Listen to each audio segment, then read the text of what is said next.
Thank you so much Swapna ma'am. Yes.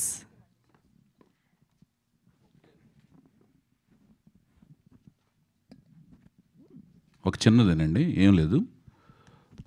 ఇద్దరికి అంటే నేను ఒక కాంపౌండ్లో 4.5 ఏళ్ళు డైరెక్షన్ ఛాన్స్ దత్ గారు ఇస్తా అన్నారు. అందువల్ల నేను డైరెక్టర్ అవుదామని ఆలోచన వచ్చింది.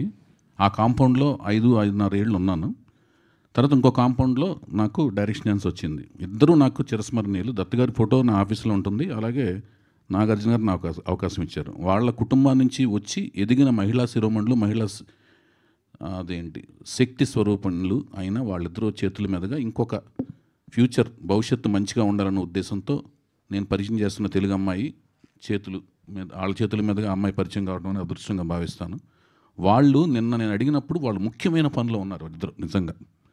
అది కూడా పక్కన అదేంటి ఒక పక్కకి పెట్టి నా కోసం అని వచ్చినందుకు ముందు వాళ్ళకి ధన్యవాదాలు తెలియజేసుకుంటున్నాను. అలాగే తను పూర్తిస్థాయి నిర్మాతగా మారినప్పుడు వాళ్ళిద్దరూ వచ్చి ఆశీర్వదించడం కూడా లాస్ట్ టైం మా గురువుగారు రాఘవేంద్ర గారు వచ్చారు, అలాగే దత్ గారు వచ్చారు.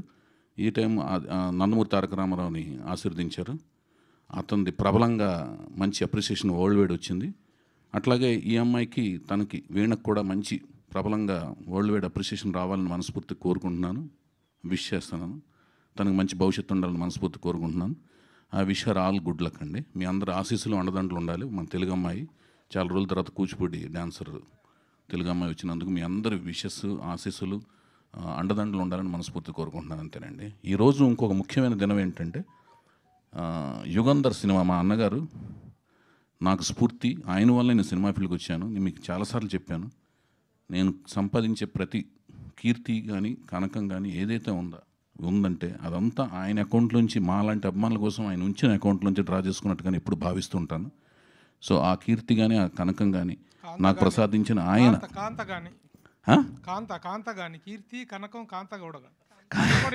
సినిమా నుంచి వచ్చింది. అయితే ఆయన యుగంధర్ సినిమా, అలాగే ఆడపడుచు కూడా ఇదే రోజు రిలీజ్ అయింది. సో రెండు అంటే నాకు అనుకోకుండా లాస్ట్ సర్దార్ పాపారాయుడు రిలీజ్ రోజునేమో హీరోని మా నందమూరి తారక రామారావు గారు హరికృష్ణ గారి మనోడు, అదే రామారావు గారి ముని మనోడు, హరికృష్ణ గారి మనోడు జానకిరాం గారి అబ్బాయిని పరిచయం చేసుకోవడం జరిగింది. ఈ రోజునేమో యుగంధర్. ఈ సినిమాకి నాకు ఒక కనెక్షన్ ఉంది. ఇళయరాజా గారు చేసిన ఏకైక సినిమా రామారావు గారి కోసం, అద్భుతమైన రీరికార్డింగ్. సో ఆ సినిమా రోజున వీణని పరిచయం చేయడం అనేది ప్రపంచానికి తెలుగు ప్రేక్షకులకు పరిచయం చేయడం ఒక చిరస్మరణీయ ఘట్టంగా ఫీల్ అవుతున్నాను. ఆడపడుచు అనే సినిమా కూడా రిలీజ్ అవడం అనేది. సో అది. తర్వాత భానుమతి గారు బహుముఖ ప్రజ్ఞాశాలి. ఆవిడ కూడా స్టూడియో అధినేత. తర్వాత పాట ఎంత అద్భుతమైన గాయనీయో మీ అందరికీ తెలుసు. సో ఆవిడ కూడా దర్శకురాలు, నటి. ఇంకా ఆవిడ అందరికీ ఎంత అద్భుతమైన కమాండరో తెలుసు కదా మీకు. సో ఇది ఒక అద్భుతమైన గర్వకారణంగా ఫీల్ అవుతున్నాను. అలాంటి మంచి ముఖవర్చస్సు మీకు నేను చాలాసార్లు చెప్పాను. ఆవిడని పరిచయం చేయడం నేను చాలా ఆనందంగా ఫీల్ అవుతూ. నువ్వేనా మాట్లాడతావా గీత? గీత గారు మాట్లాడండి. ప్రొడ్యూసర్ మాట్లాడకపోతే ఎలా? సుప్రియ గారు, స్వప్న దత్ గారు వచ్చి మా హీరోయిన్ అన్వైల్ చేసినందుకు చాలా థ్యాంక్స్ అండి వాళ్ళకి.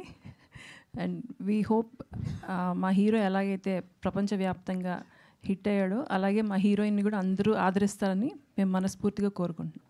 Thank you. Wow, thank you so much. Of course YVS Chowdary గారి యువర్ టాలెంట్ని ఎలా గుర్తిస్తారనేది మాకు ఆల్రెడీ చాలా సందర్భాల్లో తెలిసింది. కాబట్టి ఈసారి కూడా